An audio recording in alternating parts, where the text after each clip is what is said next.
Hello, good morning. সেদিন সকালটা আমার শুরু হয়েছিল একটা কেক আর ডিম সিদ্ধ খেয়ে।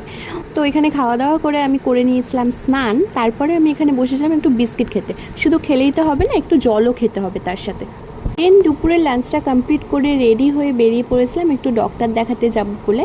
আর এখানে এর মুখের অবস্থা দেখো, যেহেতু একে নিয়ে যাচ্ছি না বলে ওর মনটা খুব খারাপ ছিল। আমি যাচ্ছিলাম ওর মায়ের সাথে। দেন ডাক্তার দেখানো হয়ে গেলে আমি আর দিদি চলে গেছিলাম একটু সদনে, ওখানে বসবো বলে। সচরাচর এদিকটা খুব একটা আসা হয় না। তারপরে হঠাৎ আমার একটু চোখে পড়ে যে এখানে গাছে কত আম, সেটা দেখতে দেখতেই চলে এসেছিলো চা।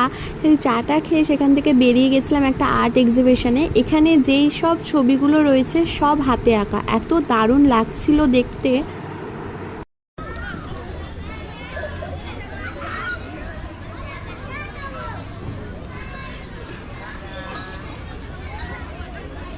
দেন ওখান থেকে বেরিয়ে গেছিলাম একটু মোমো খেতে। মোমো খাওয়ার পর একটা কোল্ড ড্রিঙ্কস কিনে বাড়ি চলে এলাম।